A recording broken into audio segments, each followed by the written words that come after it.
Well, I'm Bill Anders. Hello, I'm Gerald Beck. I'm Frank Borman. I'm Nick Angler. My name is Tanya Marco. My name is Mike Kai. Well, I'm Dennis Sanders. I'm Brian Sanders. Okay, my name is Norman Ellickson. My name is Robert Odegaard.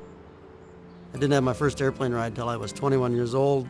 Ultimately fell in love with it and knew that was where I had to be or where I had to go. Started way back, like most kids, you start building model airplanes. I started building model airplanes when I was 10 years old in Tucson, Arizona, and it's sort of been a love affair. I guess it's almost a sickness. I had a sixth grade school teacher, I think, got me started in it. He gave all the boys a model airplane, and I think that's what sparked the interest in the airplane stuff. So then just model airplanes just lead on one, just go on.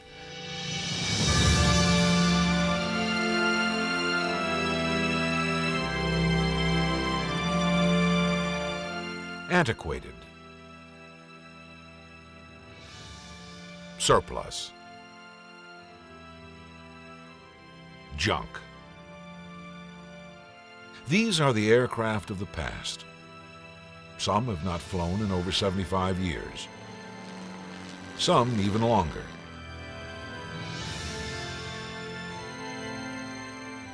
There are those who have dedicated unimaginable amounts of effort, money, and time towards the restoration and care of these airplanes.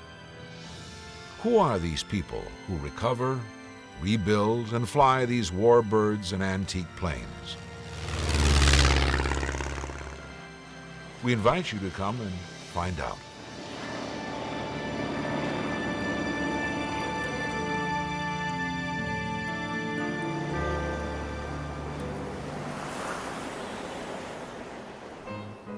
At the turn of the 20th century, there were more than a few groups competing for the honor of first in powered flight.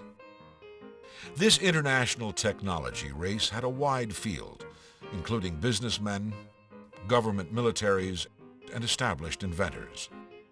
In the end, it came down to the little guy, actually two, Wilbur and Orville Wright. On December 17, 1903, the Wright's simple yet elegant flyer demonstrated that controlled, powered flight was possible. And it's happening all over again. Here in the Wrights' home of Dayton, Ohio, a workshop has been set up in this historic bookstore, no bigger than the Wrights' original shop.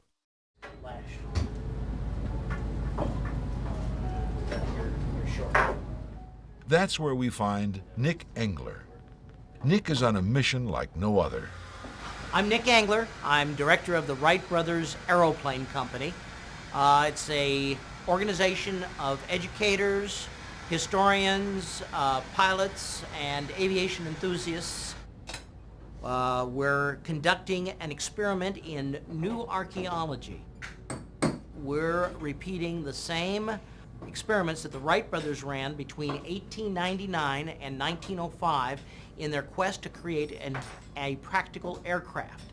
This includes building all the machines of the Wright brothers, as well as their wind tunnel and balances. Nick's plan is threefold: an online virtual Wright museum, eventually a permanent museum, and actual flying experiments, the way the Wrights did it. Not only is Nick rebuilding the Wright aircraft, but he is restoring the Wrights' methodology 100 years later. I spend about 14 to 16 hours a day working on this. This is one of these jobs where really you can't wait to get out of bed in the morning. I mean, I'm re-experiencing the birth of aviation. How exciting is that? It just doesn't get any better. Nick has an impressive workload.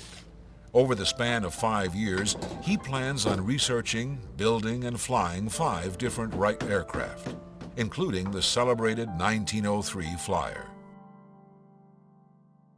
Later on, we'll travel with Nick to Kitty Hawk and rediscover the path of the Wright brothers.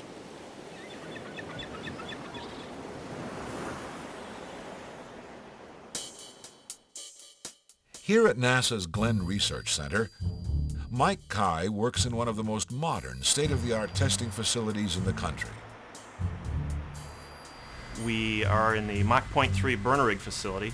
It's a facility where we test high temperature engine materials in a controlled environment to see their durability and to improve materials development for higher temperatures and more durable materials, more reliable materials.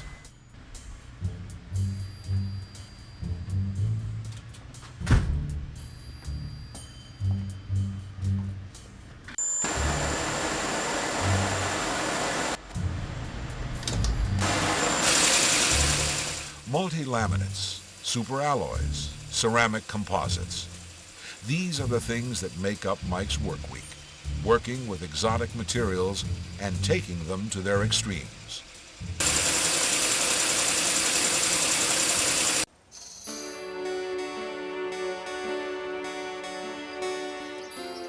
This is Mike's weekend and his weeknights when the days are long. We're at Valley City, Ohio. It's a private strip. I'm here because this airport is representative of an airport in the 1930s. It's a grass strip. It's got old Piper Cubs and biplanes, and it reeks back to a era in the 30s. It's basically a time machine of an airport. There's no control tower. There's no jets. It's an easier way to enjoy aviation at its best. It gets right to the pleasure. I fly it's a home-built aircraft. It's called a Pete and Pole Air Camper. It's a home-built design from the Depression era, 1930s. This aircraft took me approximately 4.5 years to build, and that includes rebuilding the engine.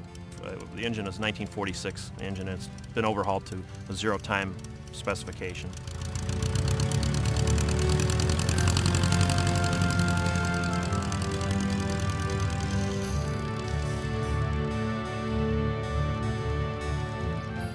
Gosh, I probably spent 30 hours a week after work evenings and then on weekends working on the aircraft at home.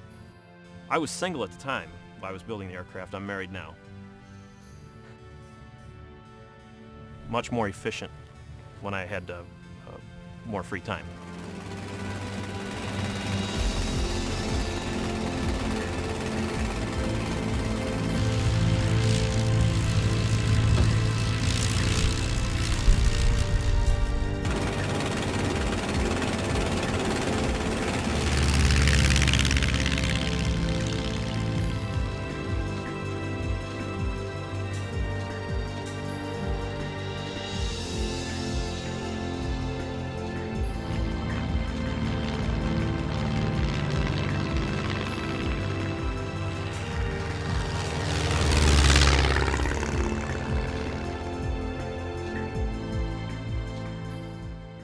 This aircraft does attract some attention. Mike has won several awards at different fly-ins. He also garnered the Bronze Lindbergh Trophy in 1998 at the Experimental Aircraft Association's annual fly-in in Oshkosh, Wisconsin. Basically, it's a way to turn back the clock. In a fast-paced job where we're working on high-tech materials, this shows the advanced materials in this airplane, what they were in the 30s, and that they're still functional and useful today, and that you can still enjoy them to their fullest in a very fundamental way, very joyful way to fly in something this basic, yet so old in design.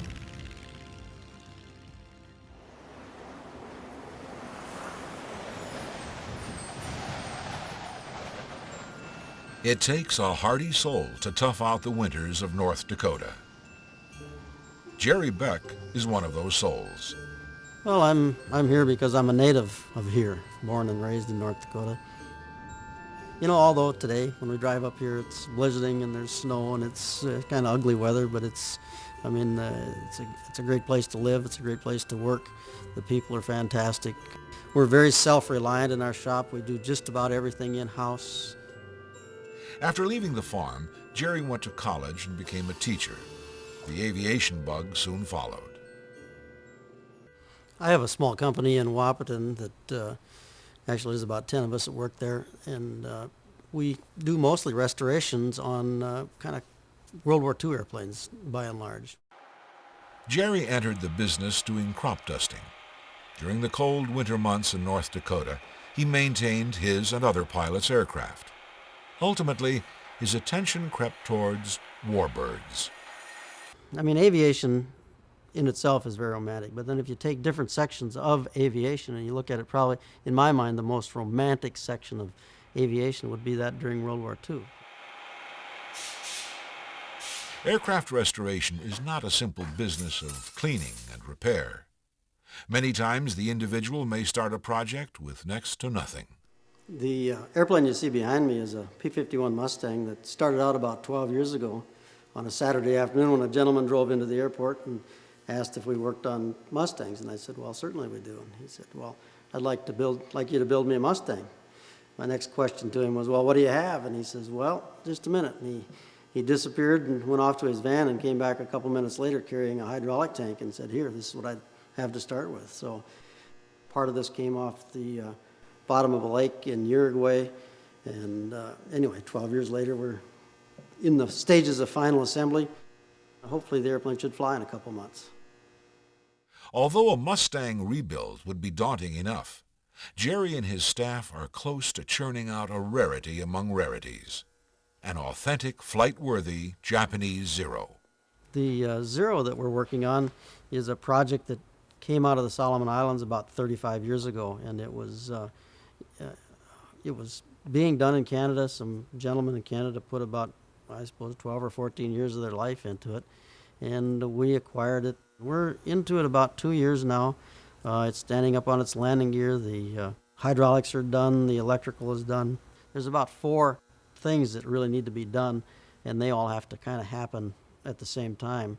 The cowling, the cowl flaps, the exhaust system, and the induction system. And so those are the major things that are left, and hopefully we'll have it flying in a couple months.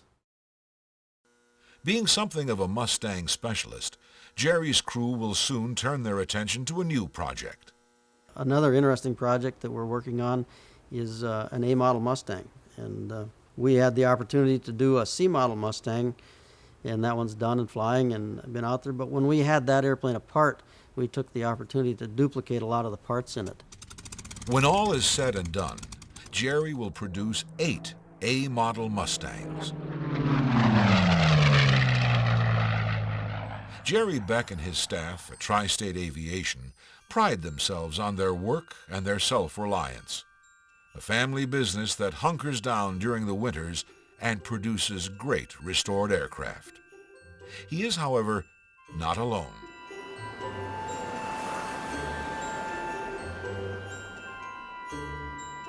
Just down the road is another hardy restoration soul. I live here because I was born here. That's the only reason I'd ever want to live here. Bob Odegaard. Like Jerry Beck, Bob started in the crop dusting business. Then, after 17 years of having to maintain his own airplanes, as well as others, he gravitated towards the antiques. Obviously, like most of the kids, I drooled over the Mustang and the Corsair. And one day the teeth got so long, they got so deep in my flesh, I could never get rid of it. After working on Warbirds for a few years, Bob stumbled upon the project of his and many people's dreams. And I knew of 57. I knew it floated around the country. I saw it in the back of a shed and, never realized that I'd ever have it. A Super Corsair. Say the Super Corsairs were kind of unknown because they were being developed right toward the end of the war and never became operational. They had a lot of power, and the air racers picked them up after the war and were very successful. There weren't very many of them. There's only like 10 production airplanes ever built. And there's only 3 of them left today. The Super Corsair was just what the name suggests, a souped-up version of the Vought fighter of the Pacific. After the war, air racing was the venue that let the Super Corsair shine. Famed Cleveland air racer Cook Cleland recognized the potential of the Super Corsair and added 3 to his racing team. In the 1949 race, Cleland had 57 raced by Ben McKillen, who gave her the distinctive red and white paint scheme. McKillen did no modifications prior to the race. In the Tinnerman Trophy race, McKillen in '57 came in first place. The greatest reward, or of course probably the most exciting thing that happened to me, again it was kind of by accident, and that was stumbling across race 57 because of not just being an airplane, it's an airplane that's got some history. Race 57 was famous. So famous that folks back then didn't just make models of the Super Corsair. They made them of that particular plane. Apollo astronaut Neil Armstrong was one of those folks. To be able to redo it and fly it, it's a very nice flying airplane. And to take it off to the air shows and have the people come up to you that saw it, or their dad took them to the air races and they were like 12 years old and they think they'd never see the airplane again. Here it shows up one day and they're very surprised, and that's probably the best payback for me, is to see that. Along with maintaining his Super Corsair, Bob has a full plate of restorations in the works. I believe I've got about half a dozen airplanes right now. Mustang, couple Corsairs, half a C-47, 414 Bonanza, and another Mustang going together, I guess. One of those at his shop in the works, a second Super Corsair.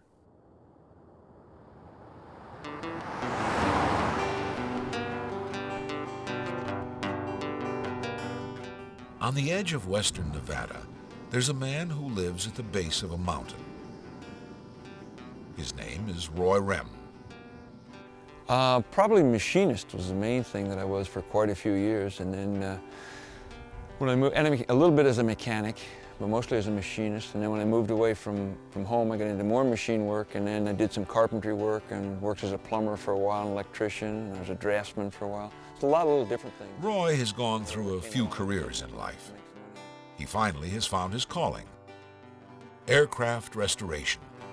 Just always had an interest and a love in airplanes, and so I figured I'd explore the airplane stuff and see if I could make a living at it. I started building the old airplane wheels, the 30x5 Bendix wheels, and that went pretty good, and then it developed into building these airplanes. And I always wanted to build one for myself, so I had I accumulated a lot of prints and information about the airplanes. Fate stepped in to help give Roy his chance. In 1993, Hurricane Andrew swept through southern Florida, leaving devastation in its path. This was the remains of a vintage 1930 Boeing Model 100, the last bi-wing fighter Boeing ever built. And then when I found out that this one was destroyed in Hurricane Andrew, I proceeded to try and get the job of restoring it. Unfortunately, I wound up getting the job to restore that airplane.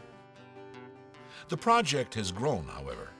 The Boeing 100 had different versions when it was used by different parties. The Navy's F-4B-1 and the Army's P-12B. When the project is over, Roy will have completed 8 versions of the same aircraft. Okay. This is the wing room where we're building all the wings for the airplanes. These are the lower wings that are this is the upper wing, I'm sorry, this is the upper wing. And there are 3 more upper wings above here that are finished, and this is the 4th one that's going together. If you're building one airplane, you would do tram lines and strings and everything else to get the wing lined up. But this fixture is all precisionally made, make all the aluminum parts, and then, so when the wing's built in the fixture, it comes out straight. It's perfectly level and everything is right on it. And you can't really buy any of the parts. All the hardware, all this stuff has to be made up. You know, we make it here because you just can't just go buy it. So you have to make everything to build the airplane, to build the wings. You'll notice the window at the end of the room here, that comes out, so the wing goes right out that window. Yeah. Yep. Although Roy is building one aircraft as a skinless static display, the rest of them will be flyable. I just feel that the effort that you put into doing something, why not make it be real 100% and work? Do it. It does take more, but with a little more effort, you can make it a flying airplane and make it a real airplane. And the people that are interested in these airplanes want to fly them. They don't want to just look at them.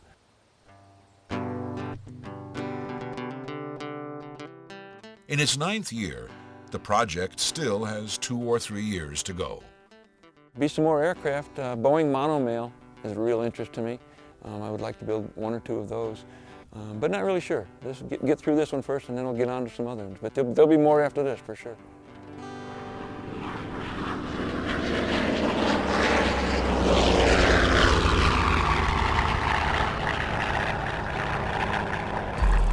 Welcome to the air show circuit. Here in the heat of a Midwest summer, people gather to watch, hear, and smell airplanes. Some planes are of the modern variety. Some are not. It's here we find Jerry Beck and his F-4U Corsair. Well, I think the biggest thing that prompts me to bring an airplane to an air show is the people that can get the enjoyment out of it. Sure, it's a hoot to fly the airplanes, and it's great to work on them. I think the biggest gratification comes from the fans that you have, so to speak, especially the old timers, the guys that flew them during the war. I always tell them, you know, they had to do all the work, we get to have all of the fun. Air shows like this afford Warbird owners a chance to help one another with their planes. A congregation of knowledge like this doesn't happen every day. Hasn't run in 24 hours. Yeah, I was looking for a... An air show wouldn't be complete, however, without some flying.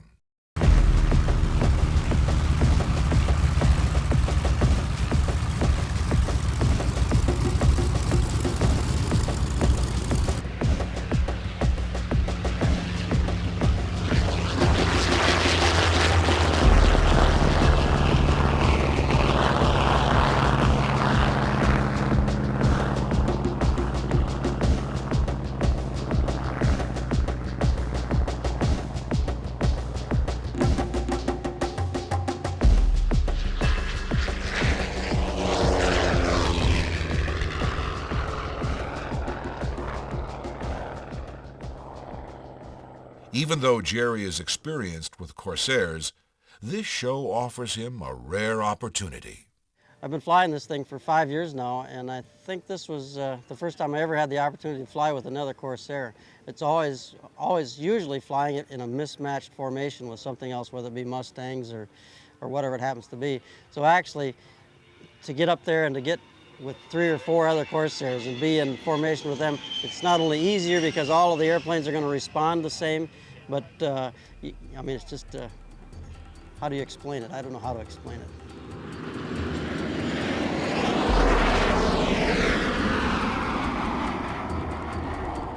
I kind of like to be at home, and but it's all worth it when it's done. You know, I've been on the road now. We did the Cleveland Air Show last weekend, and rather than go all the way back home, I came down here after the show and spent the week doing some flying for the folks here, and it'll be kind of nice to go back home again and go back to work.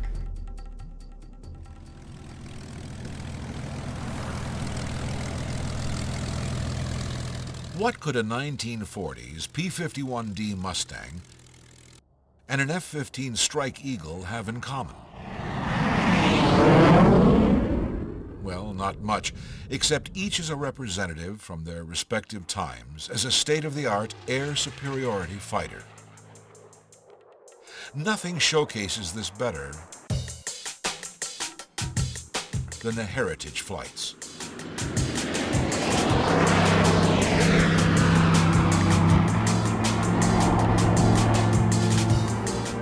The Heritage Flight's mission is simple: display for the public the aerial pairing of today's and yesteryear's frontline fighters.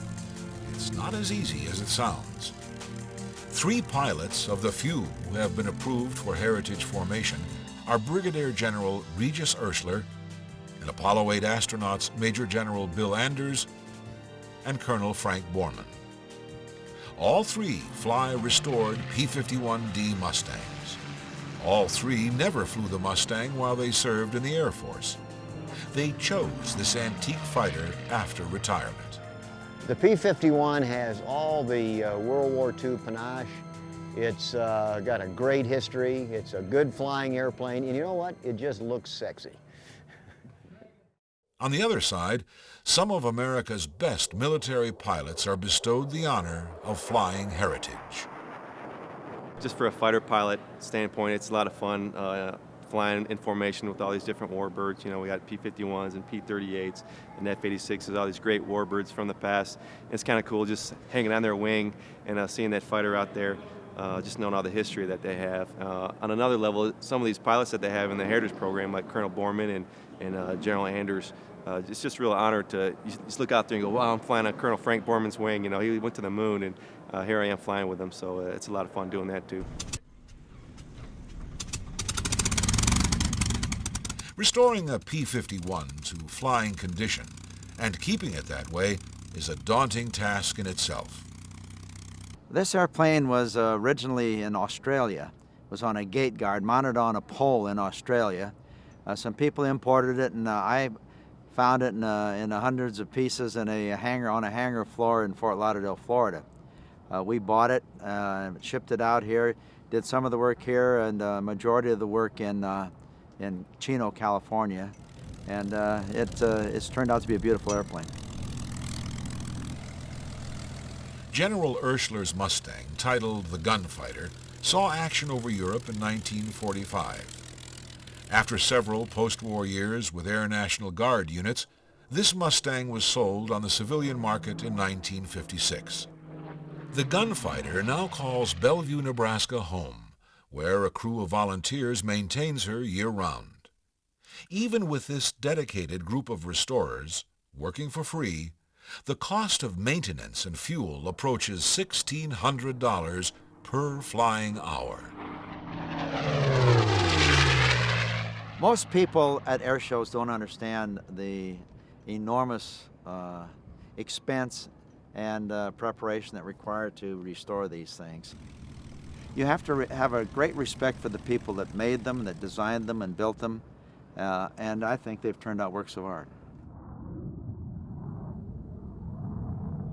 Flying aircraft in formation that are separated by decades is not an easy task. The flight it was work. It's a lot harder to fly on that dissimilar kind of airplane. It can be a little difficult. You know, you go from the F-15 demo, which is high speed, high Mach, high G. You're just drenched in sweat and adrenaline, and then you got to slow it down. Now do a rejoin with a P-51 doing 210 knots. It's a little slippery formation. You know, I'm going about as slow as I can go. He's going about as fast as he can go. So we're real careful with it and make sure it's safe, and the crowd seems to really enjoy it. With each heritage flight being such a test of their skills, why do them at all? We need to be reminded, again, reflecting on my father's observation, reminded of our freedom and how precious it is, our most precious possession, in my opinion, and how we must remember that and be prepared for it. We get the most tremendous response from the American public from the Heritage Flight for some reason. I think it's just a nostalgia of seeing the Warbirds of the past and the high-tech fighters of today flying together. It seems to stir something in most people, and they really get a kick out of it. You know, I have enormous admiration for the people that flew these P-51s in combat. And you stop to think, escorting B-29s from Iwo Jima over to Japan, 9-hour missions and these things. Too many of our young people don't even know what World War II was. And I think it's important that they understand that this freedom that they enjoy, this tremendous freedom that we all enjoy, was paid for with blood. And a lot of the people that paid for it were flying these wonderful machines. So that's why I do it. With such skilled pilots doing relatively the same act, the question must come up, who's the better pilot? We're all competitive. Each of us is competitive. Well, of course, Frank and Reserve, they're the second greatest aviators. That isn't even a question. Anders ranks considerably behind me, both in piloting skills, knowledge, navigational skills. And, you know, I took him to the moon. Are we on camera? Hey, Bill, I'm kidding. I like to say we're all very highly qualified. No, I think we're all pretty good pilots, and they're great pilots. I love flying off of Frank's wing. I've done it for years. So any one of them, I'd fly in the weather with them or wherever.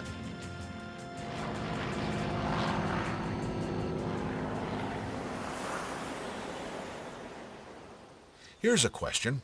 If you enjoyed flying and airplanes, How many would you need?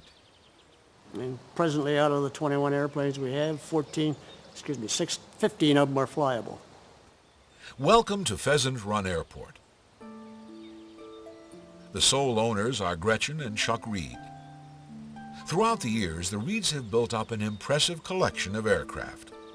The property includes 12 buildings, 2 grass runways, 3 dogs and 2 swans, and a lot of wildlife that is semi-tame because we You gotta quit feeding keep the it deer. that way. Chuck started flying with the United States Air Force in 1948. Gretchen has flown for over 35 years. She also taught high school English and aviation for 3 decades, including a bid for NASA's Teacher in Space program in 1985. Both have left their careers behind and concentrate now on the other things. You know, we're at a point now where we just simply enjoy the older airplanes. And part of it is related to preserving them, maintaining them, keep as many of them flying as we can. The Reed's aircraft range from 1917 through 1959. My reason for doing so is the simplicity of the components of the instrument panel. Simple, yes. Easy? Well, perhaps not. It's one of the worst airplanes you can ever get your hands on. If you think you can fly it, you're a pretty good guy. We got this one, I guess about 18 years ago. It was damaged. We ended up having to build a new top wing. It's a terrible airplane to fly. This airplane will wear you out inside of 20 minutes in the air. I only put it on its back once. Rather expensive batch of repairs.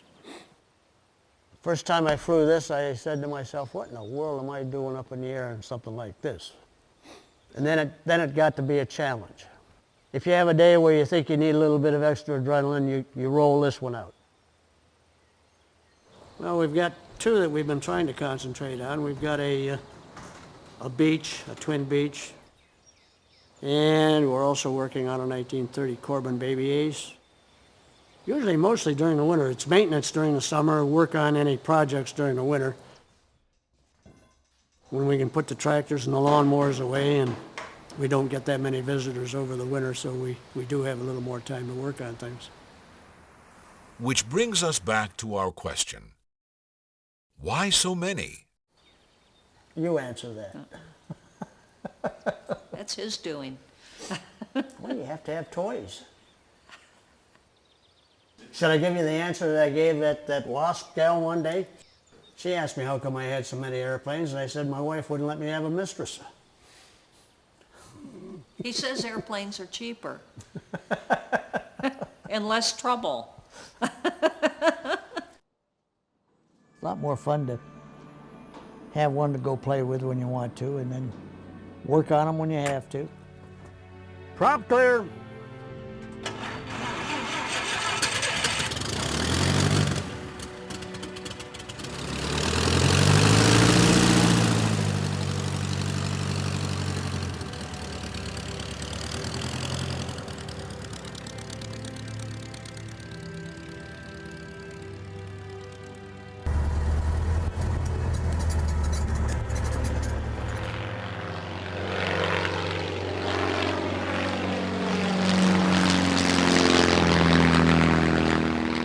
If we had them just to look at them, that wouldn't be any fun.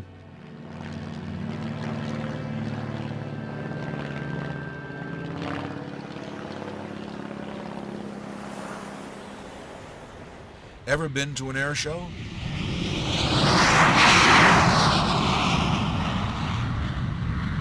If so, perhaps you've made your way past the modern displays, down to where they keep the older aircraft.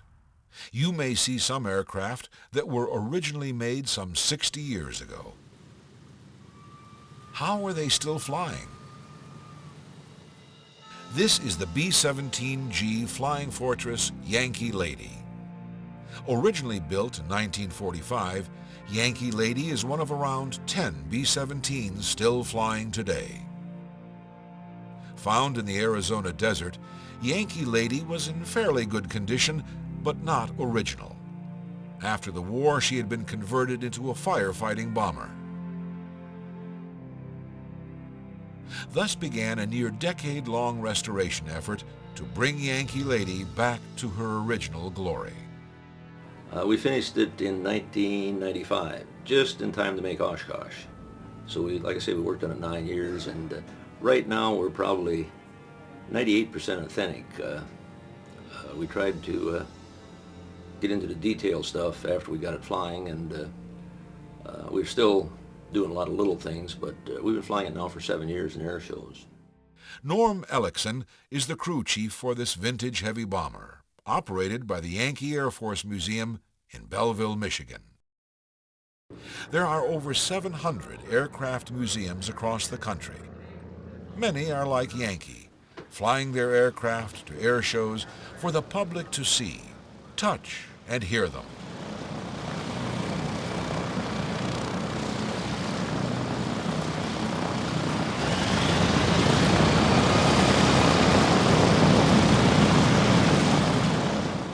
One of the reasons I do it is mainly the old veterans that come out. You hear some amazing stories. Just about every show, including this one, we have B-17 crew members come out, and I've had guys refuse to get in the airplane. Their last memory was getting shot up and jumping out and ending up in a POW camp. I've had members touch it and walk away teary-eyed. And also the young people, which is great. As we know, a lot of young people, I don't know, our schools probably don't teach as much World War II as they should, but there are some pretty educated young people, and they're very interested in it.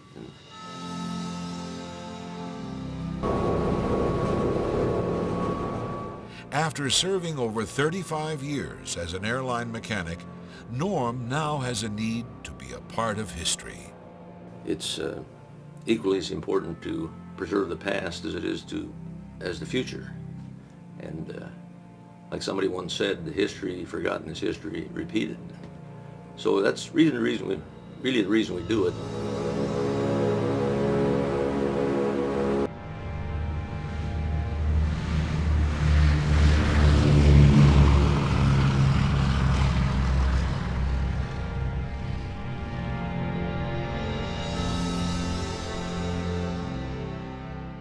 Round engines just sound and smell better than jets.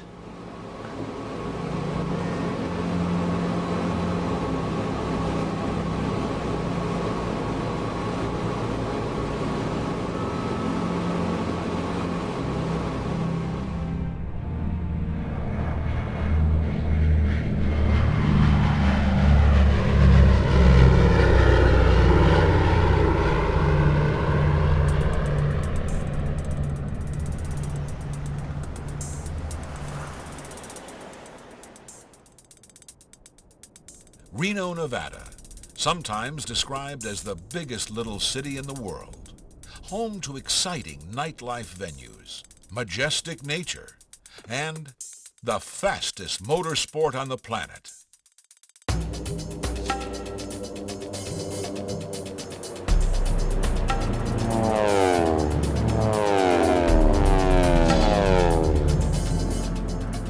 This is the National Championship Air Races. Held at local Stead Field, the 4-day event attracts more than 200,000 spectators annually. Over 125 racers gather to push themselves and their machines right to the edge.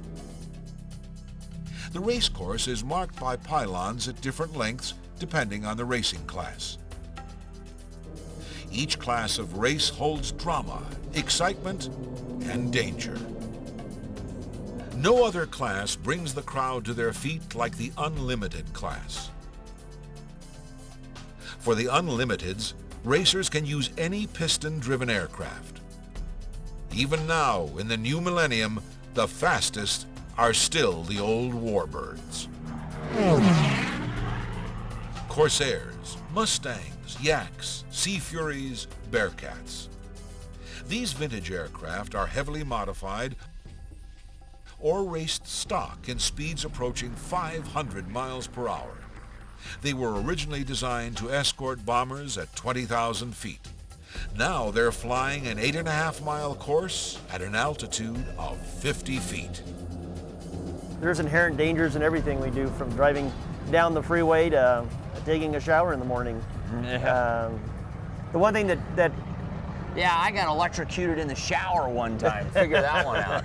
At the farmhouse. Yeah, at the farm, the gopher.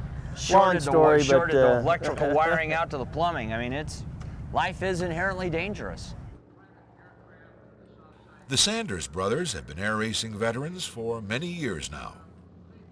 Well, I'm Dennis Sanders. We have an aircraft restoration business, and we restore airplanes like the one behind us, and we restore them for air shows and air racing. I'm Brian Sanders, and I'm the quiet, hardworking brother. Well, our father was into Warbirds in the 60s, and had a P-51 and a T-6, and Brian and I just grew up with it. You know, you got drugged to the airport on Saturdays, so Mom didn't have to take care of you, you know. And we got to wash the Sea Fury as well. Oh yeah, you get to wash it, clean it, and you just grow up with it. And when restoring antique planes, some ask why restoring them to flight worthiness is important. Why not place them safely into a museum? Well, you know, a static airplane doesn't have much, it has pretty lines, but there's not much character. It's hard to describe to somebody the sound of a Rolls-Royce Merlin or the roar of a 3350. To see an airplane, it's basically coming to life. It's like animals at the zoo. Why keep live animals? It'd be a lot easier to shoot them and stuff them. You know, and make the same sense. And then people are all upset because you got heads on your wall, but they want you to park your airplane and turn it into a head. You know? No, you got it. It's the emotion, it's the sound, it's the roar, the vibration. You know. It's basically indescribable, and even if it's on tape, it still doesn't have the same effect as seeing it in person. So I truly hope that this, you know, the flying of the fighter planes continues well into the future. This year, they are racing a stock British Hawker Sea Fury named Argonaut. Argonaut is an airplane that we've had for a long time, 34 years, and it was one of two airplanes that my father bought in the late 60s, 1968. This aircraft sat in our junkyard for 20 years nearly. And one day Brian and I were back there and said, hey, that looks like the good start of another airplane. And started cleaning up and putting stuff together, and here about 8 years ago it flew. Took us 2 years once we got serious about it to put it together. The Unlimited class is broken up into 3 final races: bronze, silver, and the fastest, gold.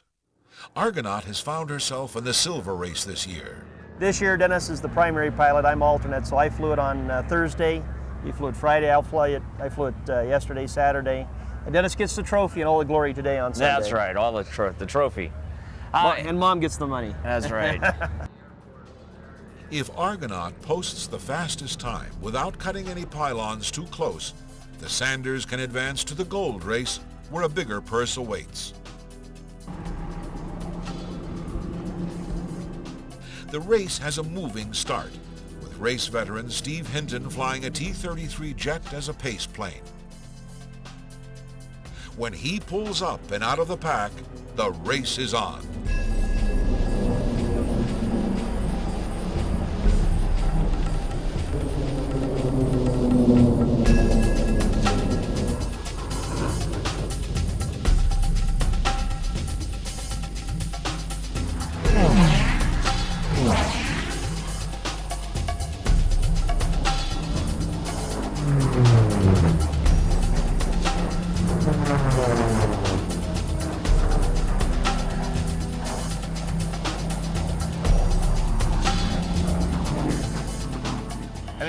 Guys are really good friends. We fly with them all the time. And we know the airplanes, we know the people. Yeah, we know how to rile them up if we want to. But no, I mean, the air racing is unlike most other racing. Everybody's really friendly, works together. Somebody breaks something, they come, you know, down here. Hey, you got one of those? Yeah, no, but I'll go make you one. You know, the guys over at Furious made me a fitting yesterday because they had a welder and we didn't. We needed a fitting welded up, so it's unlike any other racing. The guys are very helpful. And when the checkered flag comes out, Argonaut comes in second with an average speed of over 380 miles per hour. We may not be good, but we're consistent. Consistent. That's right. Be fast. Yeah. And if you can't be fast, be really fast.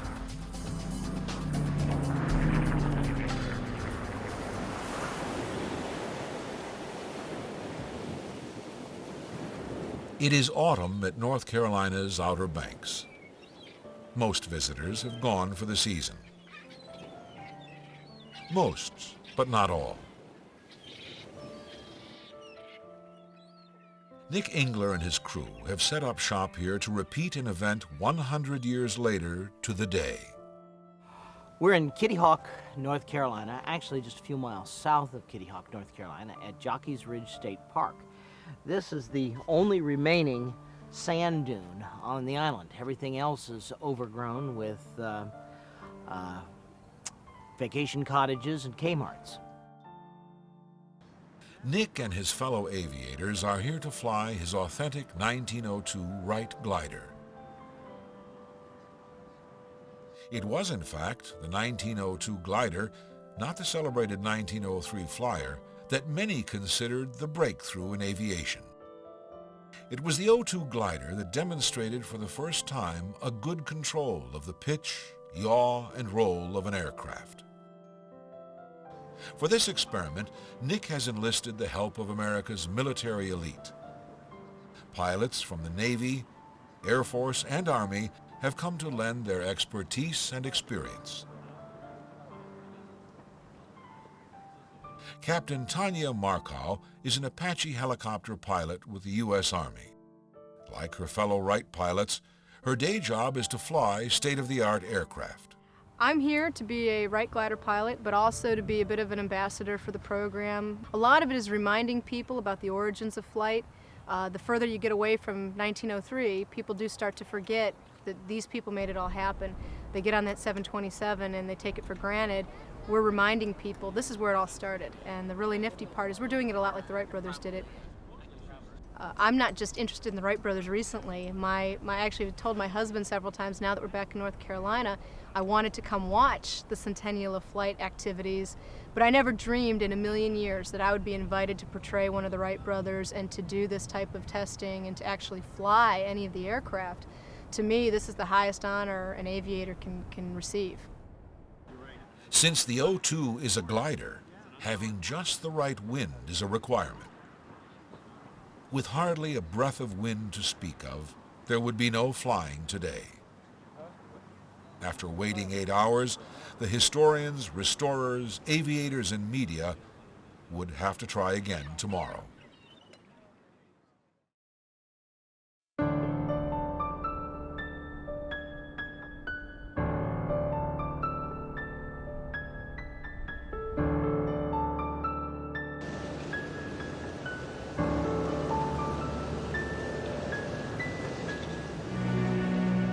The dawn brings bright sunshine and gusting winds. Not enough wind, and the glider won't lift off. Too much wind, and it will become uncontrollable. Today, the restorers will give it a try.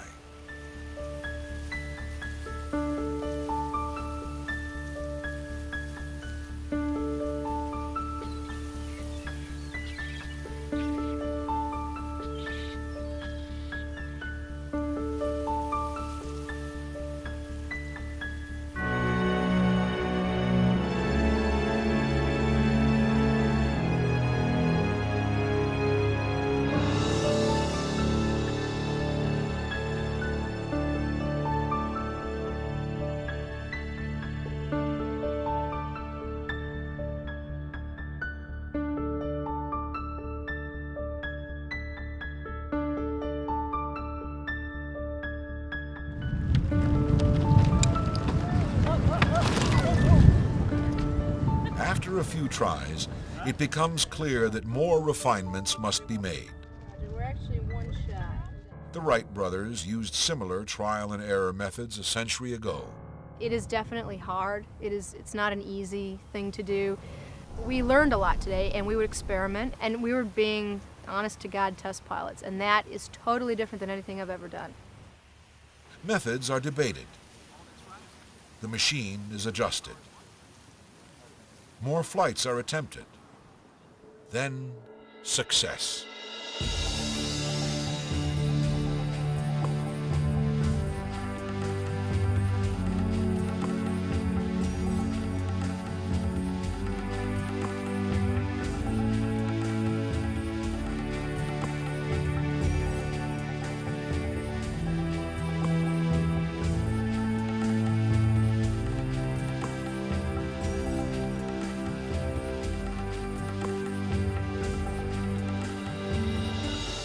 By the end of the trip, many more flights were successfully flown. The farthest, over 300 feet. The Wright's best, though, was over twice that. That's not what this was all about, though. Knowledge is a wonderful thing for its own sake. And we're trying to trace that evolution of genius that gave the world its wings. People like Nick make this opportunity available. This gets people interested. Stuff hanging in museums, well, that's nice and it's important. It's just not the same as seeing it, as watching it do it. I mean, we're out here flying these things on the very dunes where the Wright brothers made their first flights. So it's real, and that's a big difference.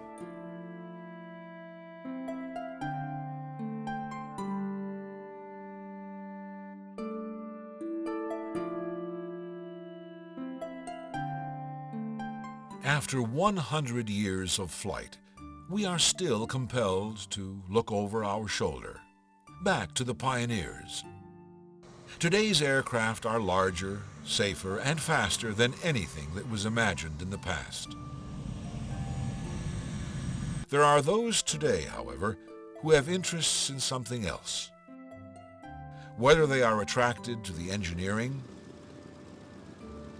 the history, or the sleek lines, these restorers, and hundreds like them, have what some might call a sickness. Others, dedication. They are committed to recovering, restoring, and maintaining these antiques from aviation.